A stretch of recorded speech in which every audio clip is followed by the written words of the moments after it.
Hello, Durud and Shalom. Guys, have you seen this historic speech by Benjamin Netanyahu, the BB of hearts, as we call him in Iran? This was fucking amazing. So let's actually go from the beginning and watch this. We are taking you live to the United Nations here in New York. What you're watching is actually people leaving the room just as Prime Minister Benjamin Netanyahu takes the stage and is about to address the General Assembly.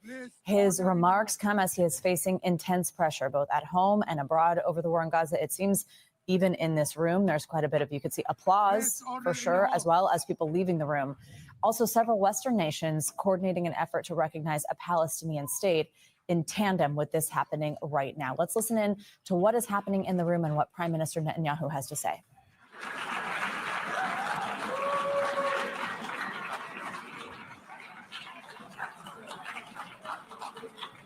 By the way, Shana Tova, everyone. Shana Tova. Is it too late to say?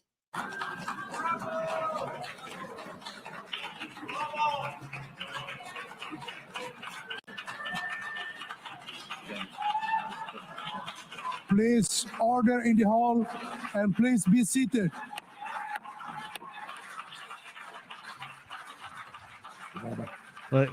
Like these idiots are leaving the room because Netanyahu is speaking. What does all of these symbolic movements have done for you? Nothing. Israel, like all of these condemnations, all of these accusations, Israel is still winning.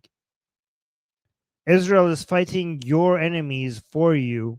Israel is fighting the enemies of the world on behalf of all the countries in the world, and you motherfuckers, for the sake of a whole bunch of Islamists and leftists in your country, are doing this shameful show just so that you could gather more votes, while Israel is paying a heavy price for killing all of your enemies.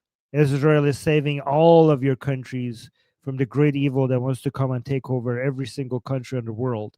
And instead of being grateful, you condemn it. You fucking cowards. But the good thing is that it doesn't matter because Israel is winning regardless. None of these shows, none of these virtue signaling has stopped Israel even remotely, even to the smallest. Like, Israel is winning since the beginning of Israel. The world has been condemning it every step of the way, but Israel is still going through. I mean, this is not just the history of Israel. This is the history of Jews. Like, what you're witnessing here is the history of Jews. The whole world keeps standing against the Jews, and the Jews keep winning regardless. Yeah, Shana Tova, everyone. Shana Tova.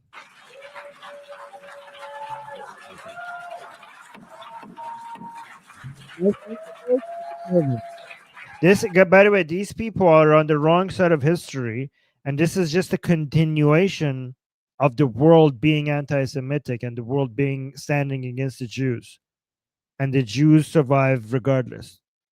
Am Israel Chai, motherfuckers. Am Israel Chai. You guys cannot stop Israel. Please order in the hall.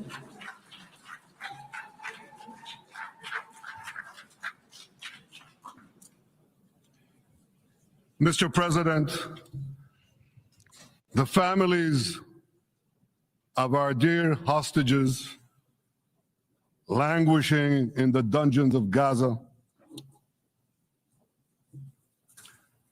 Ladies and gentlemen, last year, I stood at this podium and I showed this map. This map. It shows the curse of... What the fuck was that sound, guys? Can somebody explain to me what that sound was? Like, is this the United Nations or is this the zoo? What the fuck was that? And I showed this map. This map. It shows the curse of Iran's terror axis. This axis threatened the peace of the entire world. It threatened the stability of our region and the very existence of my country. Somebody in the chat is saying he choked on a watermelon. That was oh, that was good. That's good. Somebody choked on a watermelon. Okay, that's good. That's pure comedy. I like Israel. that. Iran was rapidly developing a massive nuclear weapons program and a massive ballistic missile program. These were meant not only to destroy Israel, they were meant also to threaten the United States and blackmail nations everywhere. From Gaza, Yahya Sinwar dispatched waves of Hamas terrorists. So, guys, notice how he started by talking about the Islamic Republic in Iran. Keep that in mind. They stormed into Israel on October 7th and committed acts of unspeakable savagery. From Lebanon, Hassan Nasrallah had launched thousands of missiles and rockets at our cities, terrorizing our citizens. In Syria, the murderous dictator Assad hosted Iran's forces, tightening a noose of death around our throats. In Yemen, he's launched ballistic missiles at Israel while choking global trade at the Wait, is that guy still there? The guy that is choking on a watermelon? Wow, even Netanyahu is talking about choking. death How come they haven't thrown him out yet? Who is this guy? Is this what is this? around our throats. In Yemen, he's launched ballistic missiles at Israel while choking global trade at the mouth of the Red Sea. So what's happened over the past year? We've hammered the Houthis, including yesterday. We crushed the bulk of Hamas's terror machine. We crippled Hezbollah, taking out most of its leaders and much of its weapons arsenal. You remember those beepers, the pagers? We paged Hezbollah. And believe me, they got the message. We paged Hezbollah and they got the message. That's good. That's good. Paged Hezbollah. And believe me, they got the message. And thousands of terrorists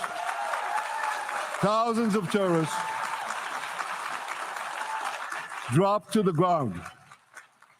We destroyed Assad's armaments in Syria. We deterred Iran's Shiite militias in Iraq. And most importantly, and above anything else that I could say to you or that we did in this past year, in this past decade, we devastated Iran's atomic weapons and ballistic missiles programs.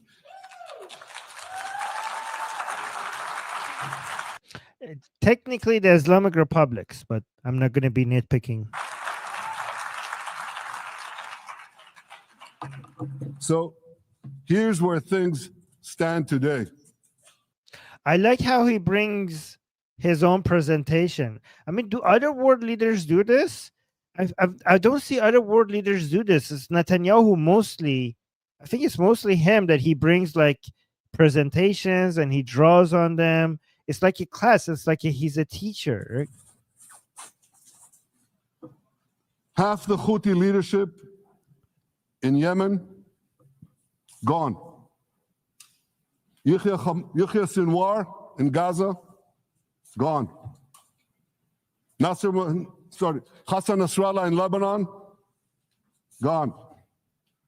The Assad regime in Syria, gone. Gone. Those militias in Iraq, well, they're still deterred. Well, yeah, they're actually their political influence and military influence has been reduced. And their leaders, if they attack Israel, will also be gone. Yes. And for Iran's top military commanders and its top atomic bomb scientists. Oh, guys, the watermelon people are here. The Fifi Palestine people are here. Look at this in the chat. They're butthurt whenever we're praising Israel and all the action against the terrorist sympathizers. Oh, look at this. Zaza is a terrorist sympathizer. The terrorists are here, guys. Say hi to them. Military commanders and its top atomic bomb scientists. well, they're gone too. Yep. Oh, look at this. Somebody in the chat is saying, long live the Islamic Republic. Well, so far, the Islamic Republic is dying left and right. All of the top leaders of IRGC are all dead. So yeah, if by long live the Islamic Republic is the continuation of what has happened to them because of Israel, I will agree with you. Let's just keep what's going on keep happening. How about that? How about that? I mean, what is a look? These people keep saying free Palestine, and look what's happening to them. Look at they keep saying long live the Islamic Republic, and what's happening to them. Keep wishing. I think your prayers and your chants, if the effect of it is the things that we have been seeing in the past 2 years, please keep praying to whatever evil god you're praying to, because the results seem to be in our favor.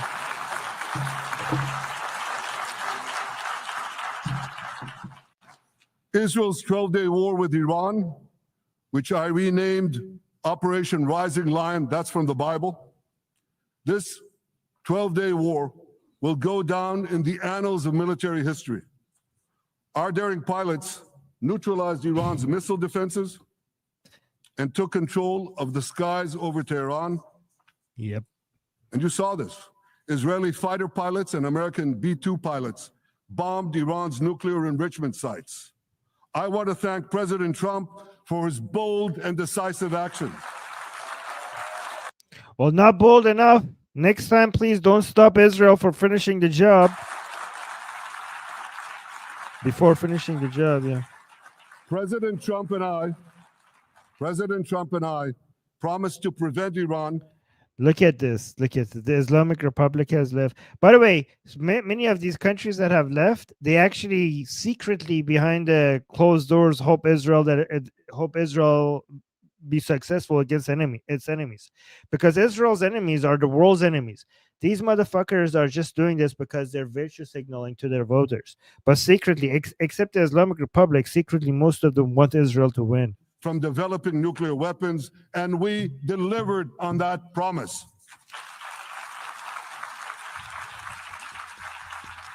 We removed an existential threat to Israel, and a mortal threat to the civilized world. We lifted a dark cloud that could have claimed millions and millions of lives. But, ladies and gentlemen, we must remain vigilant. Yep. We must remain absolutely clear-minded and vigilant. We must not allow Iran to rebuild its military nuclear capacities. Iran's stockpiles of enriched uranium, these stockpiles must be eliminated.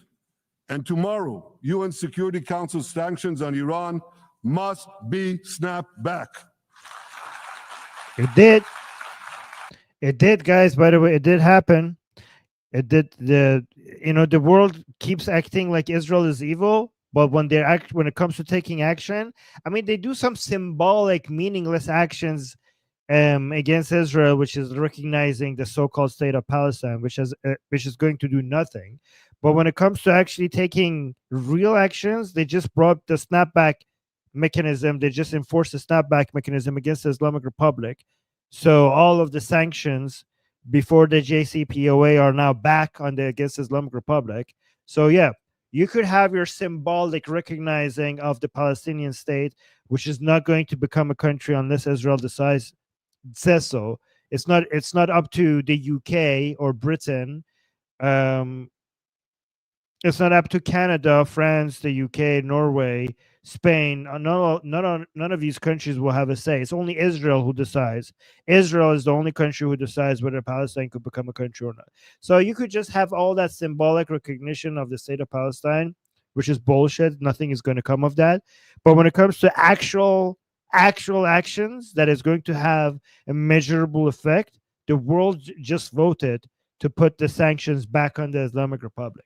So yeah, fuck the Islamic Republic, and fuck anybody who wants to make Palestine a country.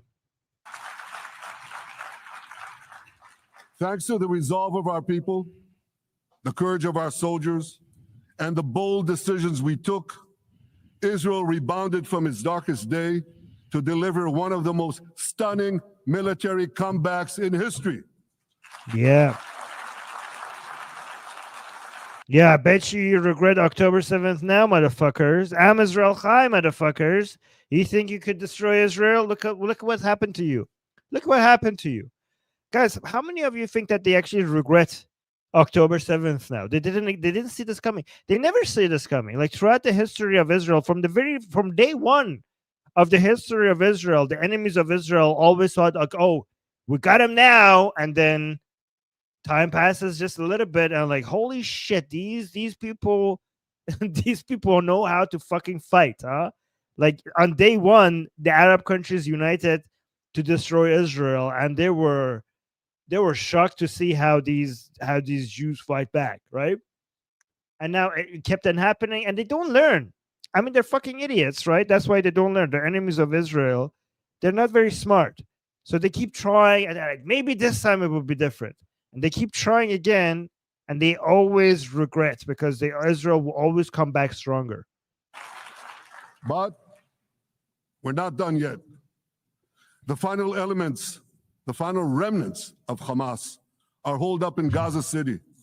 They vow to repeat the atrocities of October 7th again and again and again, no matter Yep. how diminished their forces. That is why Israel must finish the job. That is why we want to do so as fast as possible.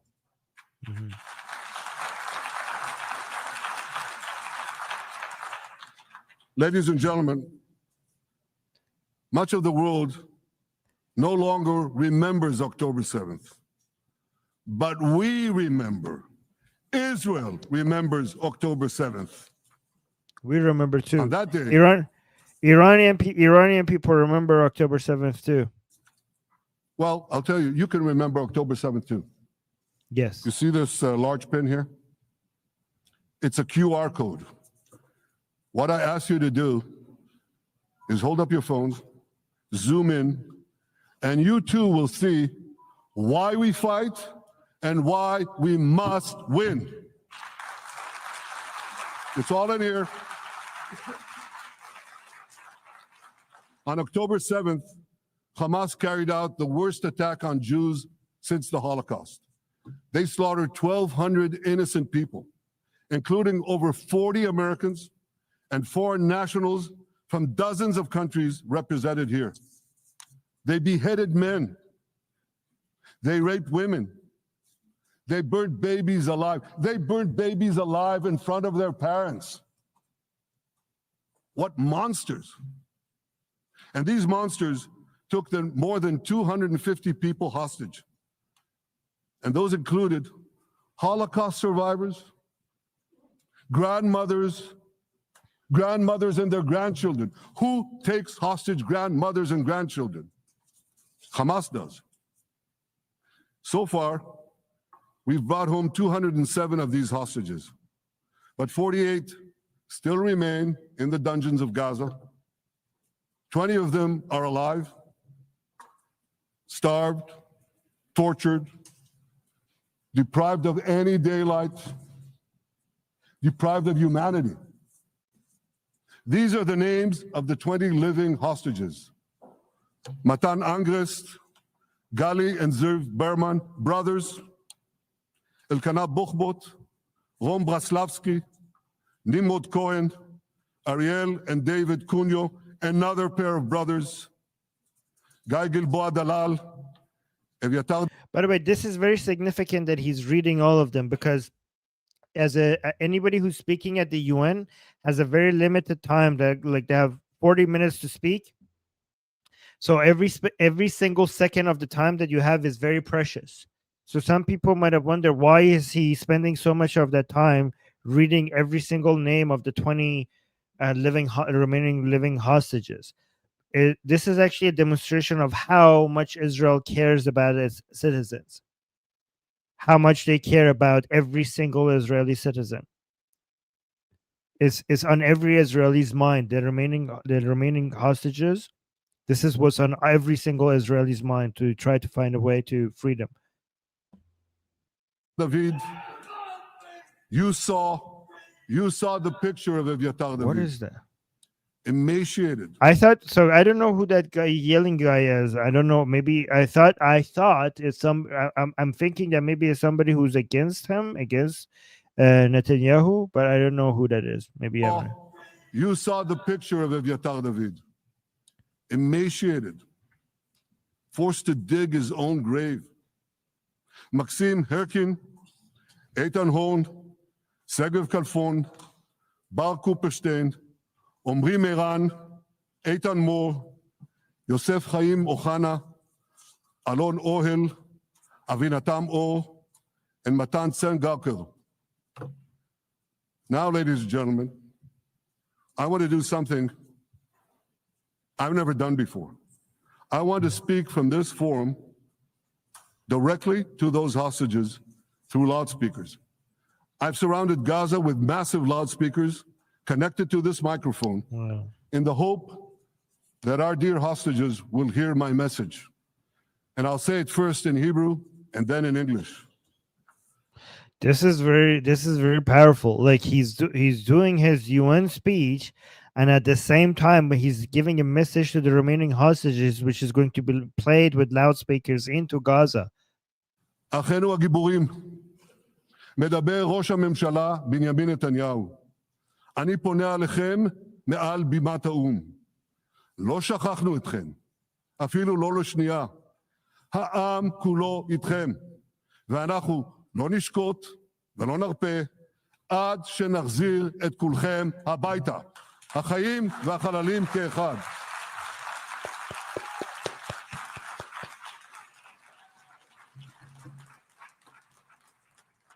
Our brave heroes. This is Prime Minister Netanyahu speaking to you live from the United Nations. We have not forgotten you, not even for a second. The people of Israel are with you. We will not falter and we will not rest until we bring all of you home.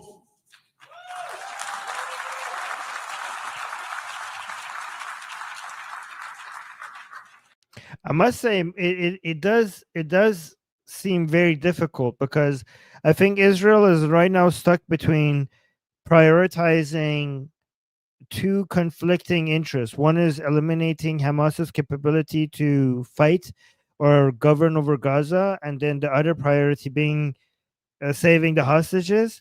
And I think these are conflicting priorities, because if your priority is to get rid of Hamas's ability to fight back, then when you're getting very close to the very end, Hamas could easily just take out the remaining hostages. But if you're prioritizing getting the hostages, then you would have to negotiate with terrorists, and they will not accept anything other than terms that will somehow guarantee their survival. So these are two conflicting priorities, and it's really hard to figure out how to do them both at the same time. So that's why this is such a difficult situation. And this is the only thing right now that some Israelis have disagreements over. You know, the Israelis seem to be agreeing on both of these being important, but which one is the higher priority? This seems to be some disagreements over that. Uchi is saying, damn it, Gam Armin. Well, thank you, Uchi. Thank you so much for the support. Saying, he's basically saying good job in Persian to me. Ladies and gentlemen, thanks to special efforts by Israeli intelligence, my words are now also being carried. They're streamed live to the cell phones of Gazans. So to the remaining Hamas leaders and to the jailers of our hostages, I now say, lay down your arms. Let my people go. Free the hostages, all of them, the whole 48. Free the hostages now.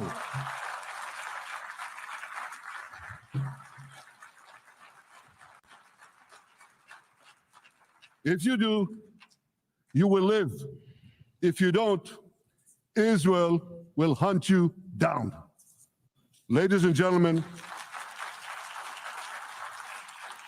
if Hamas agrees to our demands, the war could end right now. Gaza would be demilitarized. Israel would retain overriding security control. and a peaceful civilian authority would be established by Gazans and others committed to peace with Israel. And of course, you understand that the war in Gaza has affected every Israeli.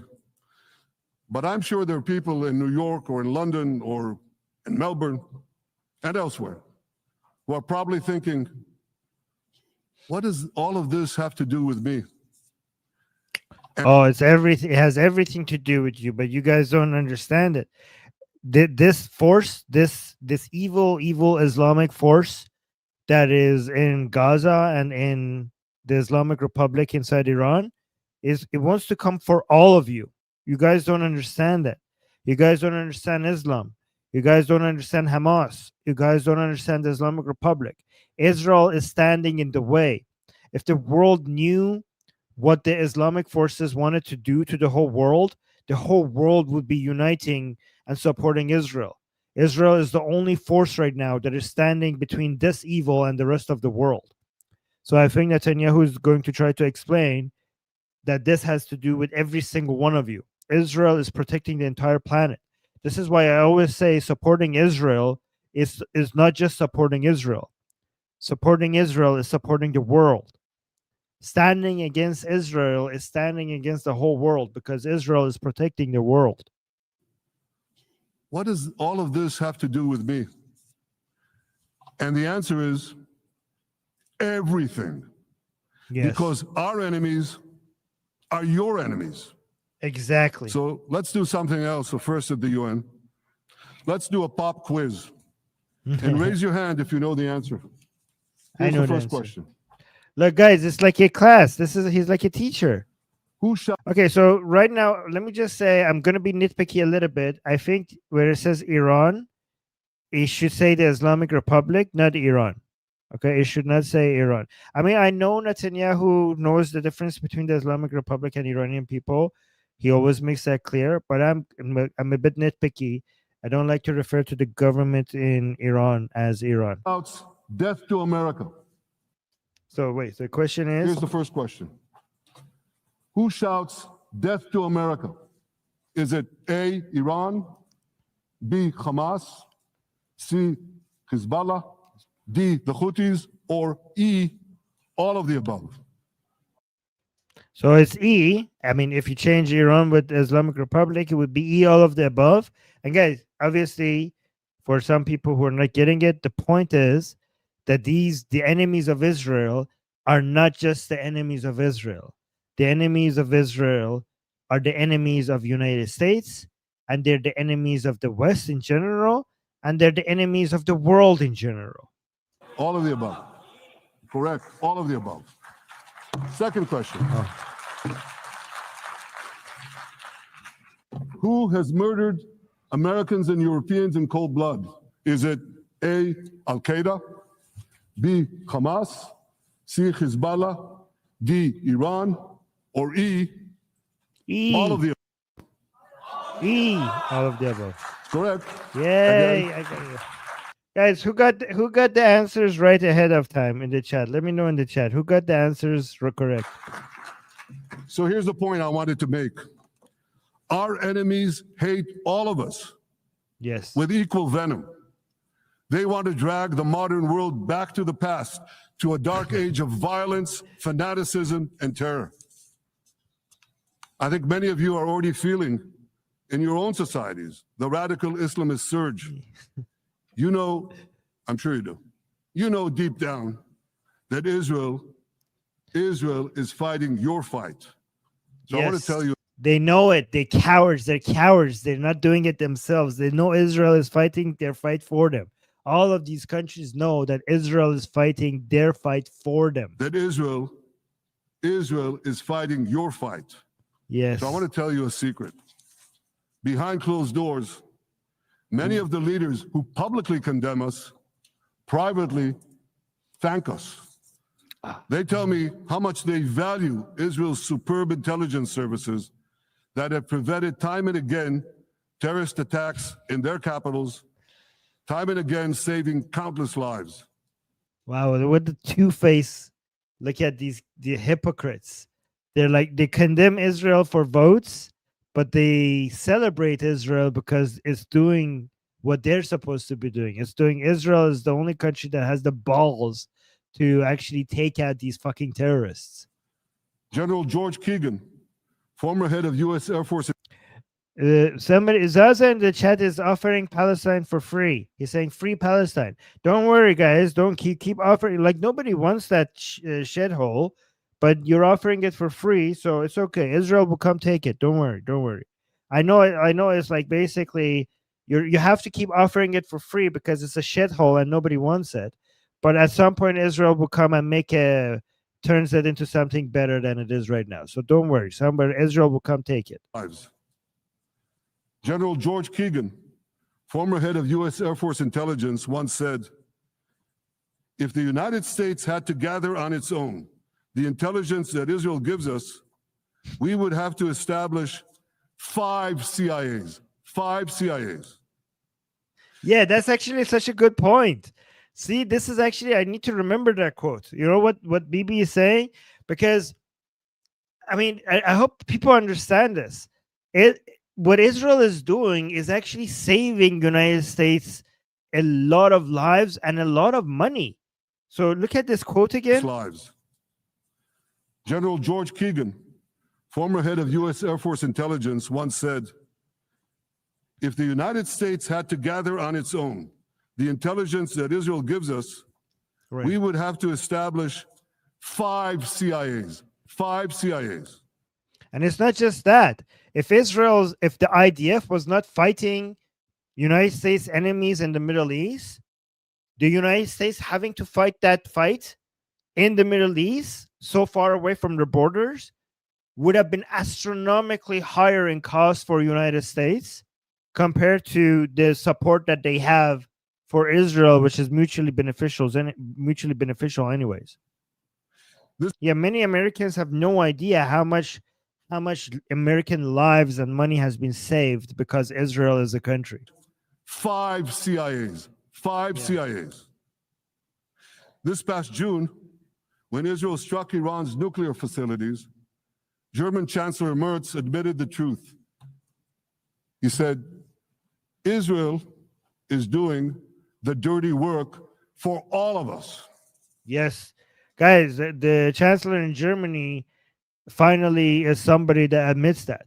I hope, like, look at the heads of the countries, so Italy as well. I don't know if you guys saw. Italy is good. Germany is good right now. The leaders are good. So France and UK sucks. Norway, absolutely fucking disaster. Spain, fucking shit. Not the country, but the leaders. So right now we have Germany is good. Italy is good. Who else is good in Europe? So Canada is fucked up. Sweden is good, huh?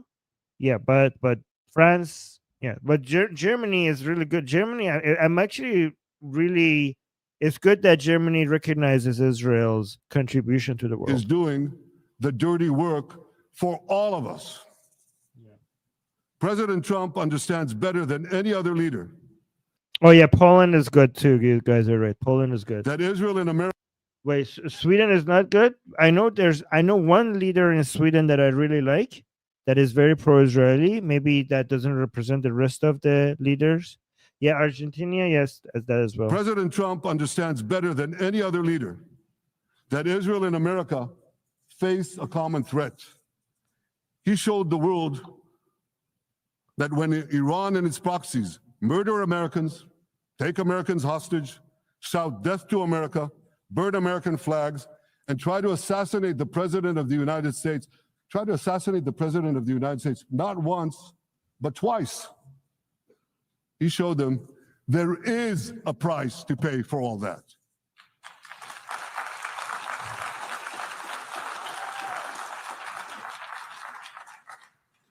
But regrettably, many leaders who are represented in this hall, they send a very different message. Sure, in the days immediately following October 7th, many of them supported Israel. But that support quickly evaporated when Israel did what any self-respecting nation would do in the wake of such a savage attack. We fought back. Now just imagine, just sit back for a second and imagine an attack against America proportioned to the attack against Israel on October 7th. Oh, not even America. If you imagine an attack like October 7th on America, on Canada, on Spain, on France, on Germany, on the UK, if something like October 7th happened to any of these countries, the entire free world would be united into completely annihilating whoever the fuck did that. Like, it's only Israel that has to be this careful. I promise you, if something like October 7 happened to United States, Canada, or any of these other European countries, the entire free world would get together and it will completely evaporate. It will completely annihilate. Within a week, they will destroy whoever was responsible for that. The reason why Hamas is still a thing is because Israel has to play by different standards, because the accusations of genocide and ethnic cleansing and all that fucking bullshit against Israel has to be so much more careful compared to other countries. America, proportioned to the attack against Israel on October 7th. Yeah. Imagine a regime, a terror regime, dispatching thousands of terrorists to invade the United States. They massacre 40,000 Americans. They take 10,000 Americans hostage. What do you think America would do? You think America they will bombard Gaza. There will be no Gaza left. Hostage. What do you think America would do? You think America would leave that regime standing? You don't think that. No way, not a chance. The United States would wipe out that terror regime and ensure that such savagery would never threaten America again. This is precisely what Israel is doing in Gaza. We're wiping out the terror regime of Hamas. And I mean, the people in Gaza are so lucky that it's Israel that is doing the bombardments and going after Hamas. If it was the United States, so many more of them would die. So many people in Gaza would die if it was the United States, because Israel is actually doing the targeting a lot more accurately because they have to, because the world constantly condemns them.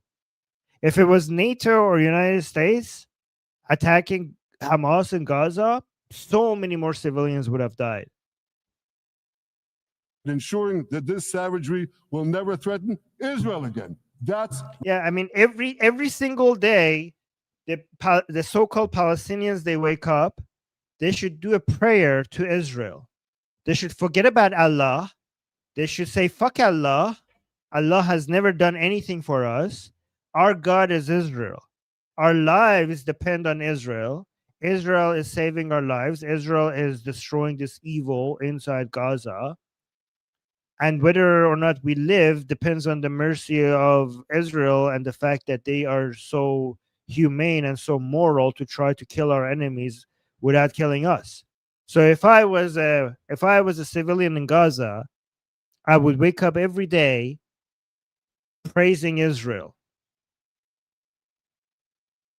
And by the way, if you're somebody in Gaza, if you're a civilian in Gaza, nobody gives a shit about you as much as Israel and the IDF. Nobody in the world cares about you as a civilian in Gaza more about your life. Like the people who say free Palestine, the people who wave around the Palestinian flag and they put the Palestinian flag in their profile picture, they're invested in your blood and in your tear. They want more of it. They want more of your blood and your tear because they are satisfying their revolutionary fetish with the hardship that you're experiencing. They want to pretend that they are the heroes in the fantasy novel that they're writing with your blood. So they are your worst enemies. The people who are saying that they care about you and your children, they actually are thirsty for your blood. They want you miserable.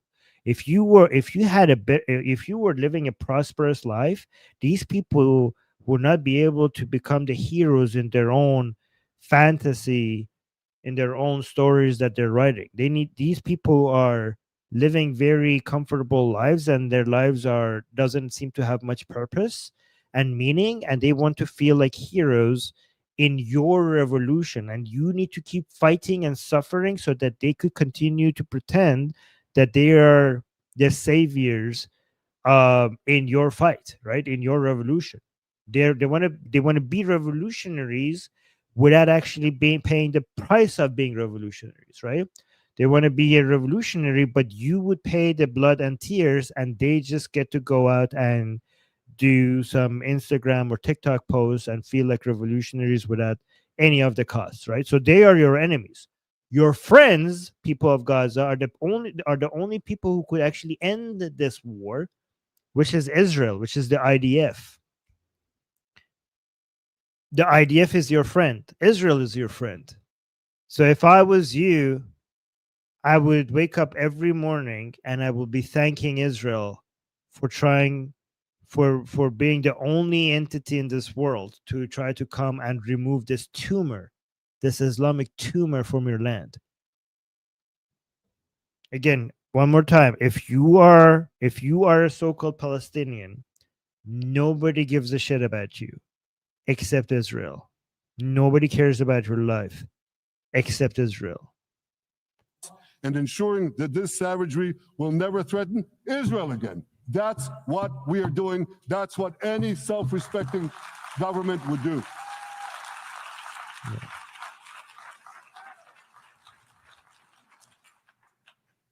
Yet, and it's a yet that I'm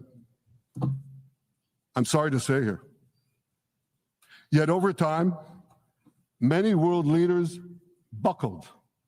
They buckled under the pressure of a biased media, radical Islamist constituencies, and anti-Semitic mobs. There's a familiar saying, when the going gets tough, the tough get going. Well, for many countries here, when the going got tough, you caved.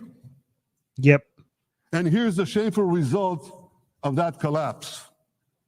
For much of the past 2 years, Israel has had to fight a 7-front war against barbarism, with many of your nations opposing us.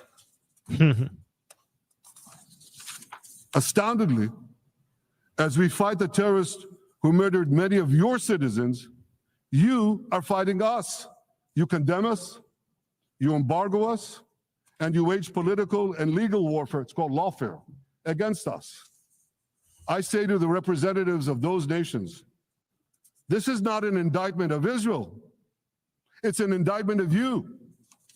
It's an indictment of weak-kneed leaders who appease evil rather than support a nation whose brave soldiers guard you from the barbarians at the gate. They're already penetrating your gates. When will you learn? You can't appease your way out of jihad, and you won't escape the Islamist storm by sacrificing Israel. To overcome that storm, you have to stand with Israel. But that's not... Yeah, I mean, you need to actually be joining Israel in this fight. But if you're so cowardly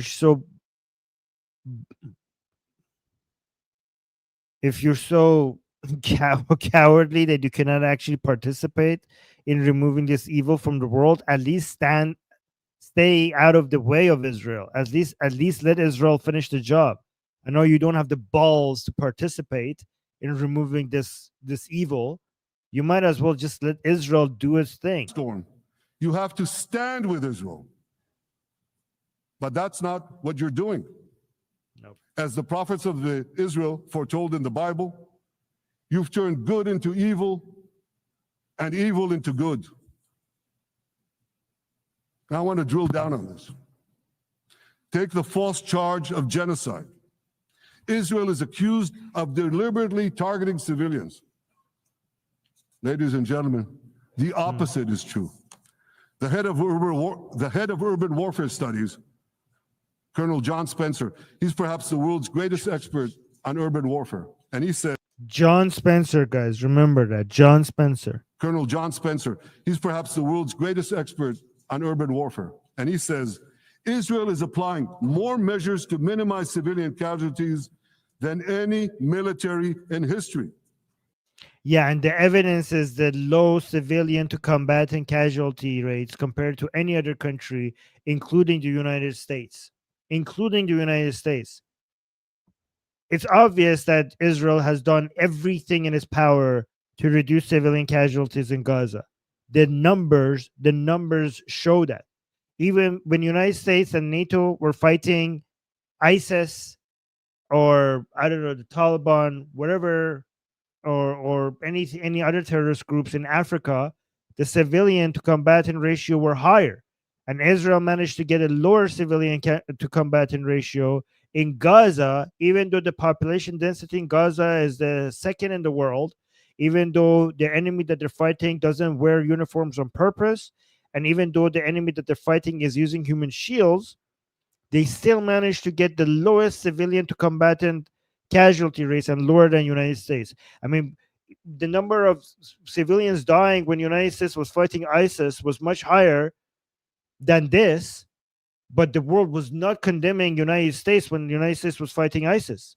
The world was not disunited in condemning United States. But why is it that they condemn Israel? Because they're Jews. Because they're Jews. That's why.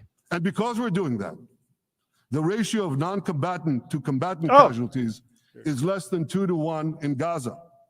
Yes. That's an astoundingly low ratio, lower than NATO's wars in Afghanistan and Iraq, especially when you consider that Gaza is one of the most densely populated urban areas on earth. It has hundreds of miles. Have I not been saying that to you guys since October 7th? Have I not been saying this line to you guys over and over and over again since October 7th? The most densely populated urban areas on earth. It has hundreds of miles of terror tunnels underground, and it has countless terror tunnels. Imagine being a country that has done more than any other country when it comes to defending itself to protect civilians on the other side, and then get accused of doing genocide. Again, it's not just that they're lying. It's much farther than, it's much more than lying. They have picked a position that could not be any farther from the truth.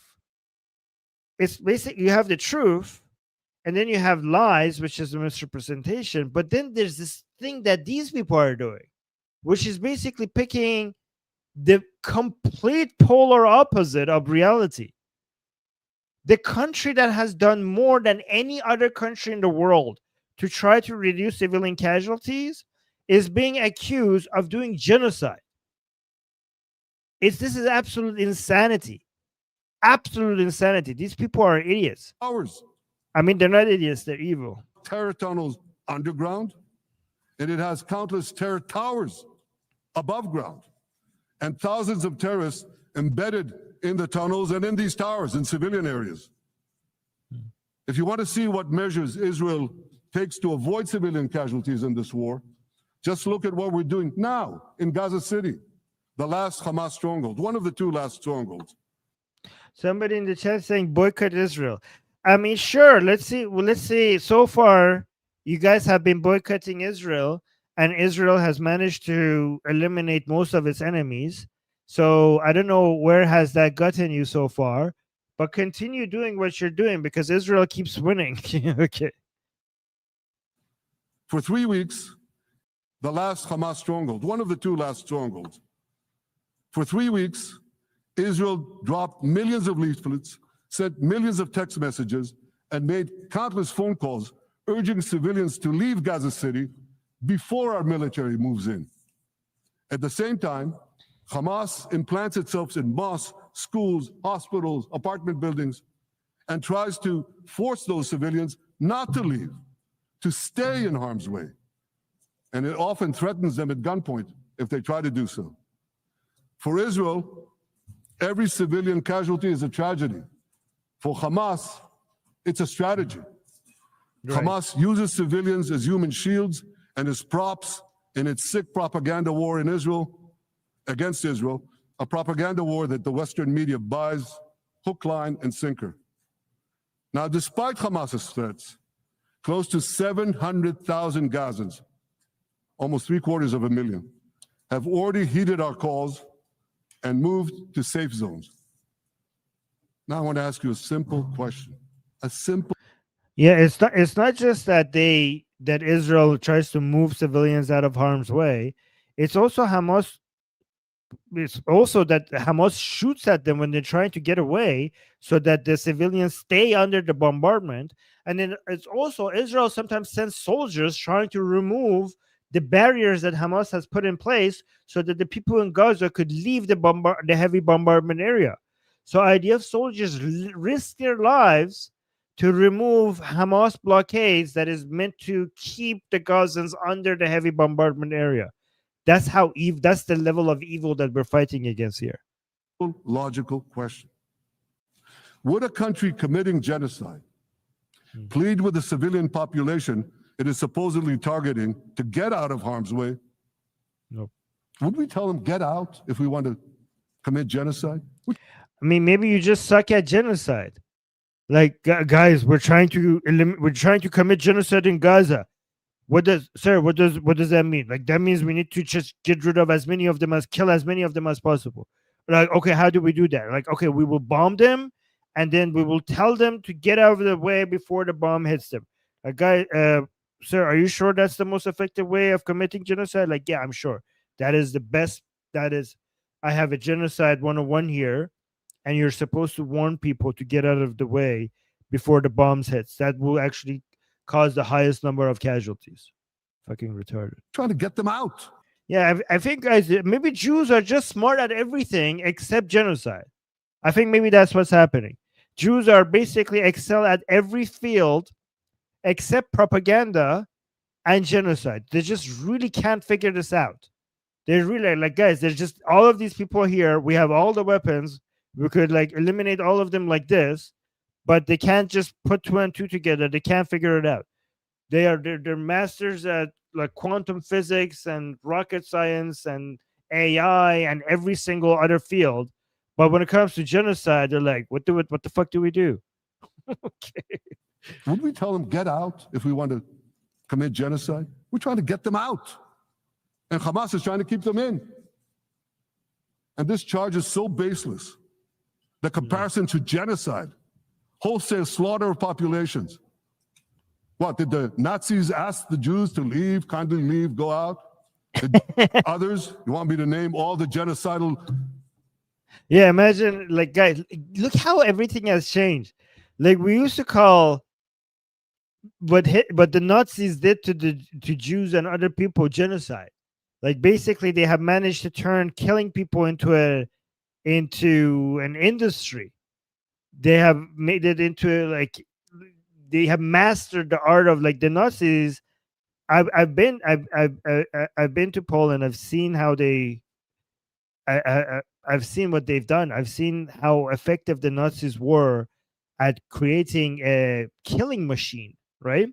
And that we call that genocide. And then now these days we call the country that has done more than what the international law requires them to do, much more than above and beyond what the international law requires them to do when it comes to defending themselves after an act of genocide on them. When they're defending themselves, they do more than any other country to reduce civilian casualties. Like, we have a country that actually throws leaflets and sends people messages, calls that have Arab-speaking IDF soldiers calling in Gaza, telling people where to go, doing explosions on top of towers so that the people could leave before they actually attack the tower. Now we call that genocide. Look how far we have come. We have had genocide used to be these trains that were people who engineered every single piece of the puzzle when it comes to bringing the Jews and the gays and everyone else to the to for killing, right? um, every single second was measured. Like they were trying to make it so efficient that every single step of the way was engineered in the way so that they could kill the highest number of people in these concentration camps per second. And that we call that genocide. And now we have the country that has done more than anyone else to try to reduce civilian casualties. We're accusing it of genocide. And you know what that does to the power of the word genocide? You can understand that all of these international institutions and the United Nations, their credibility and their power, because when it comes to trying to reduce people from dying unjustly, they have most of their focus zoomed in on Israel. Do you understand that not only this is unfair to Israel, but this is also unfair to actual victims of genocide now and also in the future? Because now these institutions' credibility and their ability to actually fight real genocide in the future is going to be undermined by this insanity. Leaders of history, just go. By the way, guys, like this live stream because I need more people to understand these concepts, because a lot of people don't know. A lot of people are very uninformed about what's happening. So please like this stream so more people end up seeing it. And if you're watching us on X, please retweet this live stream. You want me to name all the genocidal leaders of history? Just go one by one. Did anyone do this? Did they say, get out so we can come in? Of course not. So the truth has been turned on its head. Hamas, a genocidal terrorist organization whose charter calls for the murder of all Jews on the planet. This genocidal organization is given a pass. It's barely mentioned. While Israel, which does everything it can to get civilians out of harm's way, Israel is put in the dock. Right. What a joke. You want to hear another one? Israel is accused of deliberately starving the people of Gaza when Israel is deliberately... Oh my God. Again, Israel, look at this. This is another example of Israel, not only people lying about Israel, it's the very polar opposite of the truth. The country that has moved more calories into a war zone than any country in the history of warfare is being accused of using starvation as a weapon of war. It's insanity. It's basically the opposite. It's the upside down world. It's like the deliberately starving the people of Gaza when Israel is deliberately feeding the people of Gaza. Right. Since the beginning of the war, Israel has led into Gaza more than 2 million tons of food and aid. Wow. That's 1 ton of aid for every man, woman, and child in Gaza. Nearly 3,000 calories per person per day. 3,000 calories per person per day. Guys, I don't consume 3,000 calories per day. I don't know about you guys. I mean, if you consume 3 calories per day, you're going to become obese, unless, I don't know, you're an athlete or something. 3,000. By the way, that doesn't mean that some people in Gaza are not hungry. They are hungry, but not because enough calories are not getting in. The actual reason is because Hamas is stealing the food. But 3,000 calories, I don't consume, guys. I exercise. I don't consume 3 calories. I consume maybe 2,000 calories a day. Gaza, nearly 3,000 calories per person per day. Yeah. Some starvation policy. Basically, this is not a starvation policy. This is an obesity. Okay, guys, I changed my mind. Maybe Israel is trying to kill the people of civilians in Gaza on purpose by making them obese. Is it through diabetes? Is that what you're trying to do? Are you trying to make them obese and then slowly kill them by making them really fat? Woman and child in Gaza. Nearly 3,000 calories per person per day. So, okay, this is why Hamas is stealing the food. Hamas is trying to put the people of Gaza on a diet Like, I'm not going to let this evil plan of Israel work. They're trying to make the people of Gaza fat because Israel knows that obesity is unhealthy, and they're trying to kill us through obesity. So Hamas is doing the kind thing by stealing the food, is trying to make sure that the people of Gaza are on a diet. Oh, okay. Now I get it. Some starvation policy. If there are Gazans who don't have enough food, it's because Hamas is stealing it. Hamas Yes. steals it, hoards it, and sells it at exorbitant prices to fight its war machine. Last month, even the UN, not exactly a supporter of Israel. You're supposed to laugh, by the way. Last month, even the UN admitted that Hamas and other armed groups looted 85% of the trucks. That's why you have deprivation. Those who peddled the blood libels of genocide and starvation against Israel are those who peddled blood libels against the Jews in the Middle Ages, when they falsely accused us of poisoning wells, spreading plague, and using the blood of children to bake Passover matzahs. Anti-Semitism dies hard. In fact, it doesn't die at all.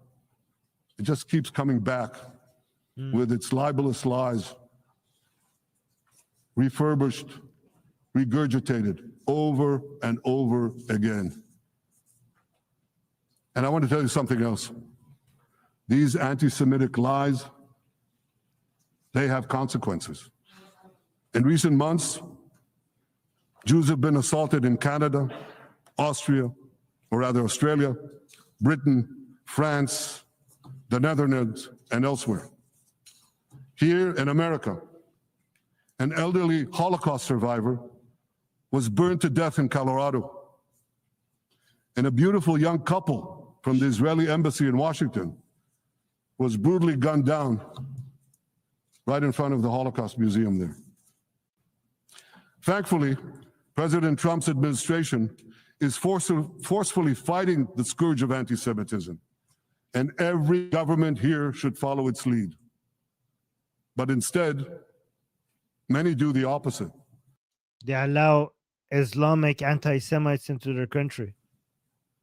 They actually reward the worst anti-Semites on earth. This week, Yeah, by the way, anti-Semitism goes beyond, the Islamic community, but honestly, the worst of anti-Semitism comes from Islamic communities. the leaders of France, Britain, Australia, Canada, and other countries unconditionally recognized a Palestinian state. By the way, this is why some far-right anti-Semites in the West are falling in love with Muslims. Again, let me repeat that. This is why some far-right anti-Semites are falling in love with Muslims.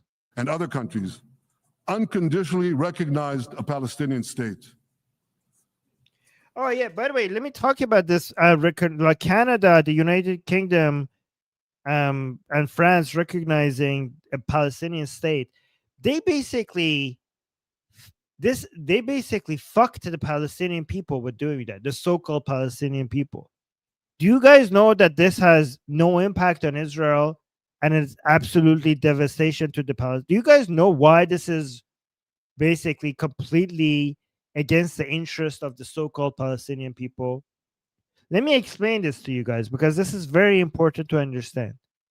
The recognition of a Palestinian state by United Kingdom and Canada, especially now, is exactly what Hamas needed.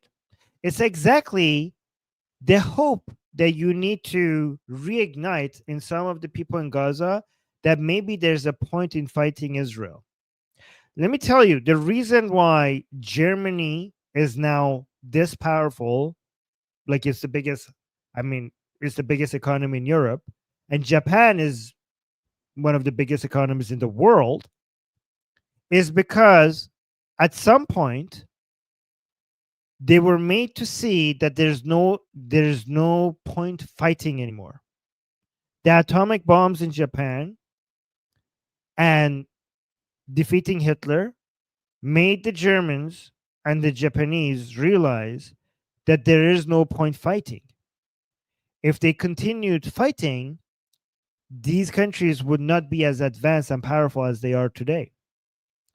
The point I'm trying to make is that in Gaza, if people in Gaza, a huge portion of them, keep thinking that maybe there's a point in fighting, you have to destroy that hope if you want them to have better lives. They have to surrender fully, completely. They have to come to the realization that they are never going to win this fight. It's a pointless war. They will never destroy Israel. They will never overcome Israel. The day that they realize that is the day that we might actually finally get peace, because that's the day that they will surrender. So to give the people in Gaza a false hope that maybe there's a point in continuing this fight means more of them will die for many more years. And Canada and the United Kingdom just gave them that hope that maybe October 7th was worth it. Maybe there's a point to all of this. Maybe there's a light at the end of this endless tunnel. So maybe we should continue fighting. And when they continue to fight, more of them will continue to die. So Canada and the United Kingdom and France and Spain and Norway, you have blood on your hand. And I'm not even talking about Israeli blood. You have the so-called Palestinian blood on your hand, because you motherfuckers just rewarded the terrorists. You just gave them the biggest propaganda win that they could have asked for, and right at the time that they needed it the most. You fucking pieces of shit. You guys don't know what you're doing. And maybe you do, and you don't give a shit because you're just doing it to gain some votes. But this is, with friends like these, you don't need any enemies. This is why I'm saying the people who act like they're supporting so-called Palestine, they're the worst enemies of the people who live there. They did so after Australia, Canada, and other countries unconditionally recognized a Palestinian state. They did so after the horrors committed by Hamas on October 7th.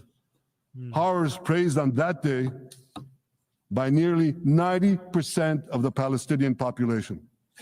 Let me say that again. Nearly 90% of Palestinians supported the attack on October 7th. It's not supported only, they celebrated it. They danced on the rooftops. They threw candies. That's both in Gaza and in Judea, Samaria, the West Bank, as you call it. And it's just the way they celebrated another horror, 9/11. They danced on the rooftops. They cheered. They threw candy. You know what message the leaders who recognize the Palestinian state this week sent to the Palestinians? It's a very clear message. Murdering Jews pays off. Well, I have a message for these leaders. When the most savage terrorists on earth are effusively praising your decision, you didn't do something right. You did something wrong, horribly wrong. Your disgraceful decision will encourage terrorism against Jews and against innocent people everywhere. Yeah, it's basically is encouraging terrorism. It was Canada and the UK just sent a signal to all terrorists all around the world that terrorism works. That if you just have to make it big enough, you just have to make it huge enough, and then we, the Western world, will basically give in. There's reward. You will get the rewards for acts of terrorism. It will be a mark of shame on all of you. Yes. But wait a minute, Mr. Prime Minister, they tell me. I mean, these are the same countries that supported the Islamic Republic, especially France. Especially France supported the Islamic Republic. And I think more people should remember that when the Shah, when the Pahlavi dynasty fell in Iran, it was Carter in United States and it was France that was supporting Khomeini. So more people need to remember and shame the people responsible for bringing back Islamic Republic. And now these are the same countries, some of the same countries that are responsible for trying to create another Islamic Republic of Palestine. But wait a minute, Mr. Prime Minister, they tell me. Wait a minute. We believe in a two-state solution where the Jewish state of Israel will live side by side in peace with the Palestinian state. There's only one problem with that. The problem I think he's going to say is the problem is that they don't believe in a two-state solution, right? The Palestinians, they don't believe in this solution. They never have. They don't want a state next to Israel. They want a Palestinian state instead of Israel. They want to wipe out Israel. I mean, why would you give them a state when Israel itself offered this 5 times? 5 times.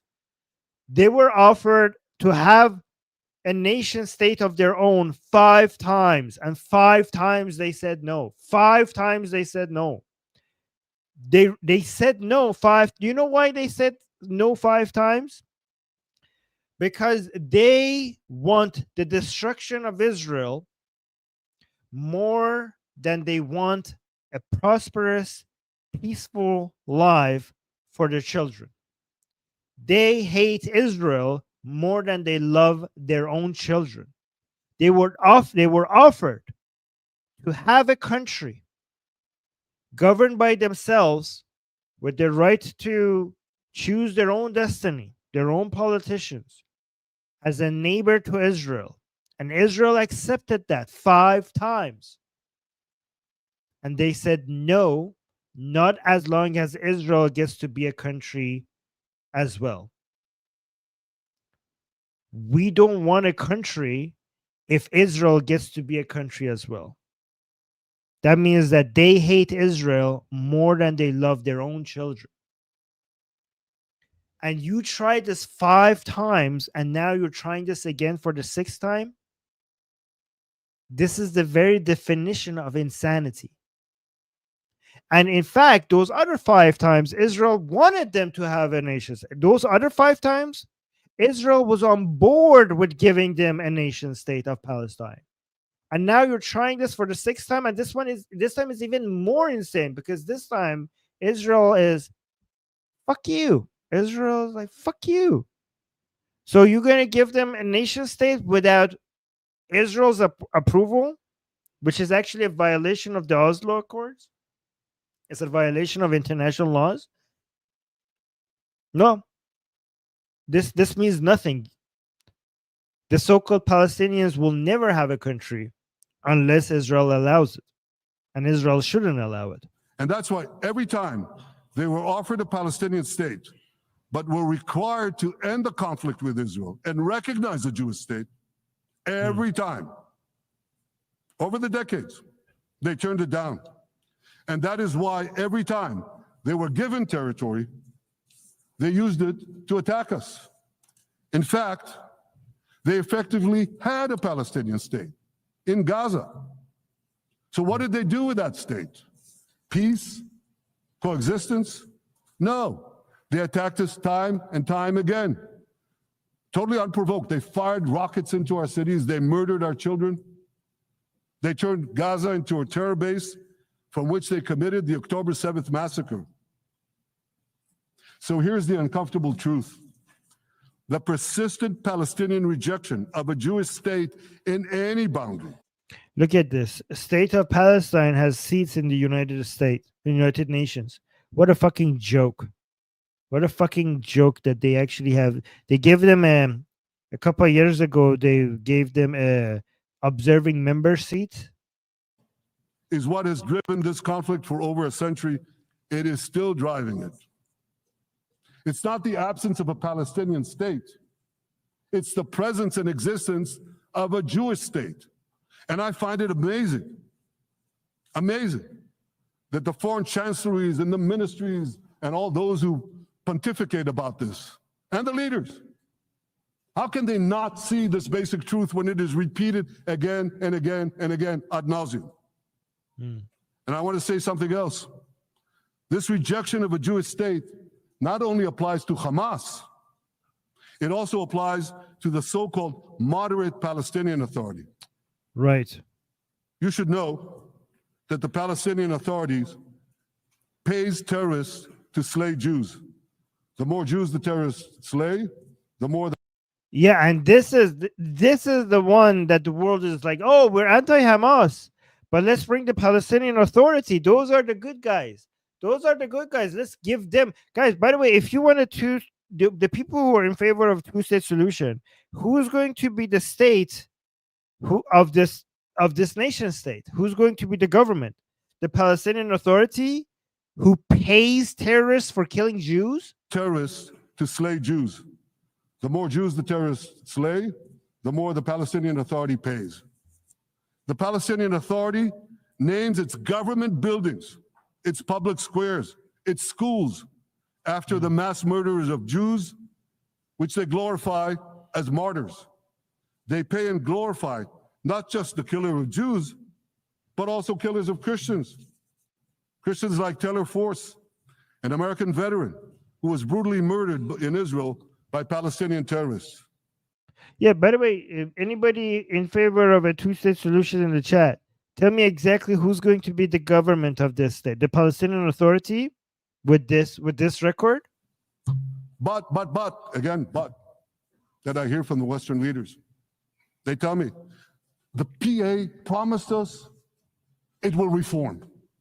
And I know this time, Prime Minister, it will be different. Yeah, right. We've heard these promises for decades. They always promise. They never deliver. Because you see, the Palestinian Authority is corrupt to the core. They haven't held elections in 20 years. They use the same textbooks as Hamas, exactly the same textbooks. They teach their children to hate Jews and destroy the Jewish state. And Christians don't fare much better. When Bethlehem, the birthplace of Jesus, was under Israeli control, 80% of its residents were Christians. But since the PA took control, that number has dwindled to under 20%. Oh, but it's Israel who's anti-Christian. Not, oh my God. Imagine that. The best place to be a Christian in the Middle East is in Israel. The best place to be an atheist in the Middle East is also Israel. But no, they accuse Jews of being anti-Christian. Fucking idiots. Tucker Carlson, do you think he would listen to this? Tucker Carlson and Candace Owens? These are the people you want to give a state to? What you're doing is giving the ultimate reward to intolerant fanatics who perpetrated and supported the October 7th massacre. Giving the Palestinians a state 1 mile from Jerusalem after October 7th is like giving Al-Qaeda a state 1 mile from New York City after September 11th. This is sheer madness. That's such a good analogy. One more time. October 7th, giving the Palestinians a state and supported Listen to this analogy. This is so right on. This is so on point. Listen to this. The October 7th massacre. Right. Giving the Palestinians a state 1 mile from Jerusalem after October 7th is like giving Al-Qaeda a state 1 mile from New York City after September 11th. This is sheer madness. It's insane, and we won't do it. That's such a good point. I've never thought about it like that. That's such a good point.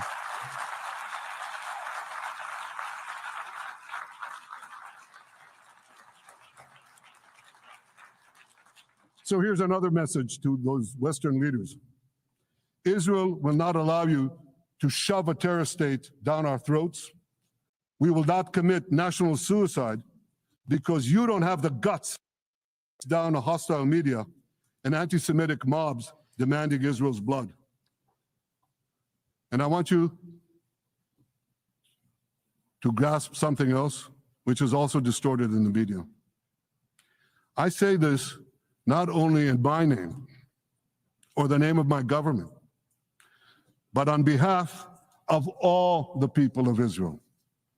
Last year, there was a vote in the Knesset, our parliament, whether or not to oppose the imposition of a Palestinian state.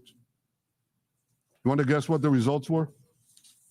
Out of 120 members of our parliament, 99 voted against and only 9 supported. That's over 90%. It's not a fringe group. It's not the prime minister who himself is extreme or he's held hostage by extreme parties to his right. It's over 90% of Israelis. My opposition to a Palestinian state is not simply my policies or my government's policy. It's the policy of the state and people of the state of Israel.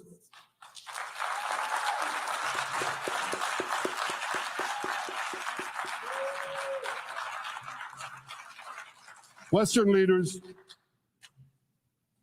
may have buckled under the pressure.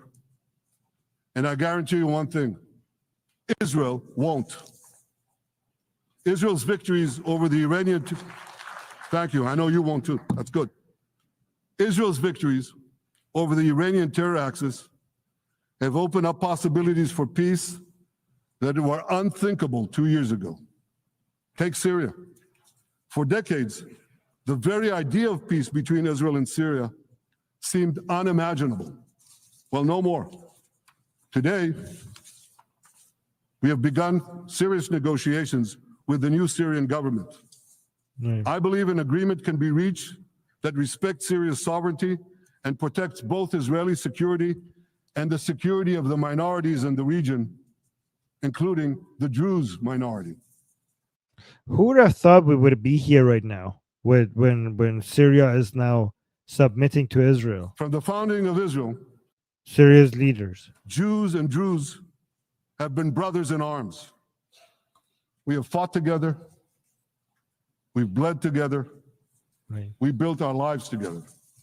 Druze who are Arabs, by the way, the love of Druze for Jews and vice versa is very strong. This is a very strong bond which goes against all the accusations against Israelis for being racists. The love that Israelis have for Jews is so high, like, and they accuse them of being anti-Arab racist, even though they love these Arabs so much.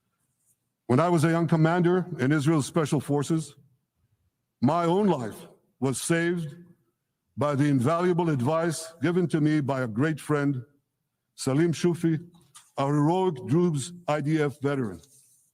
And that's why I couldn't sit idly by, nor could Israel sit idly by, while the Druze were being slaughtered by jihadists. And I instructed our forces to stop the massacre, which they promptly did. Peace in Lebanon is possible as well. I call on the Lebanese government to also begin direct negotiations with Israel. I commend it for its declared aim If they get rid of Hezbollah, to also begin direct negotiations with Israel. I commend it for its declared aim to disarm Hezbollah. But we need more than words. If Lebanon takes genuine and sustained action to disarm Hezbollah, I'm sure we can achieve a sustainable peace. Of course, until that happens, we will take whatever action we need to defend ourselves and to maintain the conditions of the ceasefire which was established in Lebanon. Our goal is not merely to monitor Hezbollah's actions, but to prevent them from violating the ceasefire and attacking us at any time. But I'm sure that if the Lebanese government persists in its goal of disarming Hezbollah, peace will come very speedily and very readily. Victory over Hezbollah has made peace possible with our two Arab neighbors in the north. Victory over Hamas will make peace possible with nations throughout the Arab and Muslim world. Our victory would lead to a dramatic extension and expansion of the historic Abraham Accords, which President Trump brokered between Arab leaders and myself 5 years ago. And I took note, as I'm sure you did too, of the encouraging words spoken here by the president of Indonesia. This is the country. Ooh, guys, the president, do you guys see that? The president of Indonesia, in his UN speech, came and talked about the importance of Israel's security, safety and security. That's basically the leader of the largest Muslim country in the world. Do you understand that? This is a big fuck you to the axis of resistance. Like, you guys are not even representing the Islamic world anymore. The president of the biggest Islamic country in the whole world, in his UN speech, talked about the importance of the security, safety and security of Israel.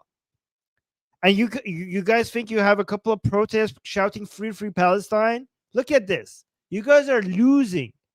You guys are losing. Like, you could have your rallies in London or Paris or Toronto or Washington or whatever, while Israel is quickly winning over the powers in the region and also the leaders of the main Islamic countries in the world. What are you going to do now? What are you going to do now? Boycott Israel? Go ahead. What is that winning you? And I took note, as I'm sure you did too, of the encouraging words spoken here by the president of Indonesia. This is the country with the largest Muslim population of all nations. And it's also a sign of what could come.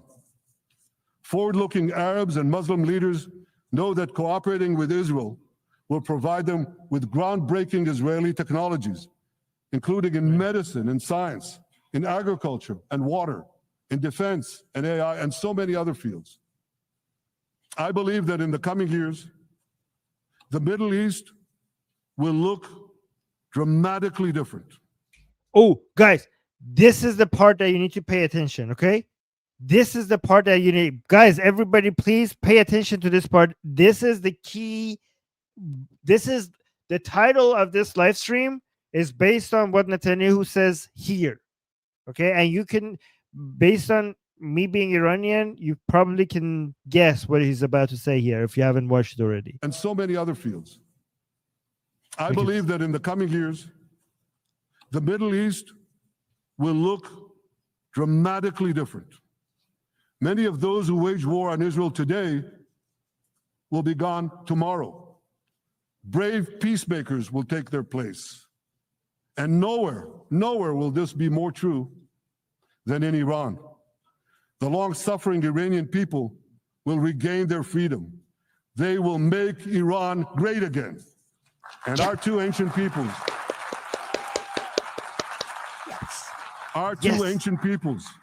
the people of Israel and the people of Iran, will restore a friendship that will benefit the entire world. Guys, I played this on the Persian live stream. Before I came here, I had a Persian show, and you cannot believe how much the Iranian people love this part of the speech. The two nations of Iran and Israel will be united once more. Once again, we will have that. And guys, do you know why Iranians get so happy hearing this? Because Iranians have came to the realization that whenever Israel promised the world that it would destroy its enemies, it has always delivered on that promise. That's why the Iranian people are so excited about this promise of Israel, because the main enemy of Israel today is the Islamic Republic, which is the enemy of the Iranian people. And because the Islamic Republic is a threat to Israel, the Iranian people have hope that Israel is going to neutralize this enemy just like it has done with every single one of its enemies before. And not only is going to free Israel from all these threats, but it's also going to free the Iranian people. This is why this promise of Netanyahu, close to the end of his speech, was the part that was cut out, and on Iranian social media has gone viral, and people are sharing it everywhere. Listen to it again. Will be gone tomorrow. Brave peacemakers will take. Hold on. Believe that in the coming years, the Middle East will look dramatically different. Many of those who wage war on Israel today will be gone tomorrow. Brave peacemakers will take their place. And nowhere will this be more true than in Iran. The long-suffering Iranian people will regain their freedom. They will make Iran great again. And our two ancient peoples,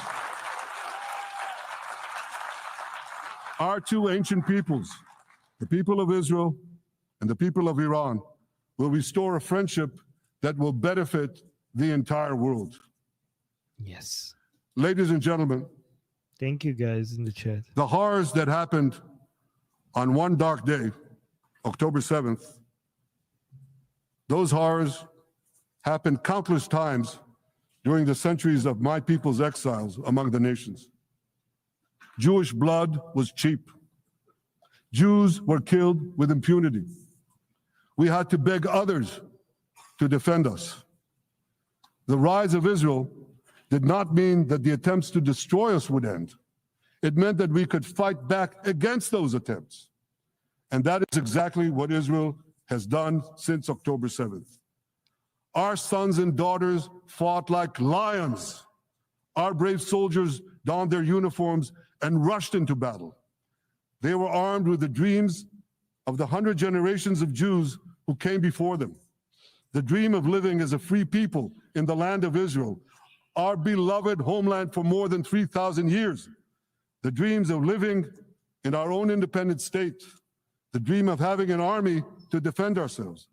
And the dream of being a light unto the nations, a beacon of progress, ingenuity, innovation for the benefit of all humanity. On October 7th, the enemies of Israel tried to extinguish that light. 2 years later, the resolve of Israel and the strength of Israel burned brighter than ever. With God's help, that strength and that resolve would lead us to a speedy victory and to a brilliant future of prosperity and peace. Thank you very much. That was good. That was fantastic. Again, the ending was the most important part of it for us Iranian people. And just wanted to report to you guys that we are continuing to celebrate that ending, the ending of his speech. But guys, can I tell you something? On the Iranian show, two, and also on the English show that I just had with Goldie, I mentioned that what Iranians are saying is that we finally had a representative at the United Nations. We finally had, because what Netanyahu said was not just what Israeli people wanted to hear, but it was also what the Iranian people wanted to hear. So here Netanyahu was not just a representative of the country of Israel. The Iranian people were saying that Netanyahu was also saying what we wanted to hear. So he was representing Iranian voices as well. And that's why so many Iranians were saying we finally had, because obviously the president of the Islamic Republic, and I say the president of the Islamic Republic because he's not the president of Iran or the Iranian people. When he comes there and speak, he's never representing the Iranian people. So Netanyahu standing there and speaking, he was also representing us, the Iranian people. And that's why so many Iranians were saying that we finally had somebody representing our voice there. Oh, thank you. Reincarnation Entertainment just gave us a super chat saying, like, subscribe to Atheist Republic, love Israel. Well, thank you, Reincarnation Entertainment. I appreciate that. Yeah, guys, if you're new here, please like and subscribe, and also share our channel so that more people actually come and learn more about the truth. Yeah. Somebody, Camila saying, Armin, is anyone addressing the water crisis in Iran? No. There is no addressing the water crisis in Iran until we change the regime. Yeah. All right. Thank you, guys. And I'm going to head out. This was my third stream today. Oh, and also Yusuf gave us a super chat. Thank you so much. Yusuf was saying, will the regime collapse this year? The answer is, I don't know. And if anybody else tells you anything else, they're full of shit. Okay, don't believe them. We don't know. They're coming up with what I could tell you for sure, almost for sure, is that they're closer to collapse than they have ever been. But anybody that gives you a time, don't trust them. Don't trust them. Nobody knows the time. FLP is saying, thank you. FLP is so nice to have you back here. Yeah, and Flying Robot Duck is saying, consider becoming a member. Well, thank you so much for that. But that's a good question, Yusuf. Just don't trust anybody that gives you an answer. Other than it's not, we can't be sure. All right, guys, I'm going to head out. And, oh, we got another super chat. Hold on, this one. And John is saying, fall of Islamic Republic will spread freedom in the world. Yes, true, John. It's true. And that's why we all need to support Israel, because the Iranian people and the Israeli people are our only hope for this happening. And thank you, John. Thank you so much for your support. All right, guys, I'm going to head out. Thank you. I'll see you guys soon. Again, say it with me. I'm Israel Chai, Javid Shah. See you guys tomorrow, same time.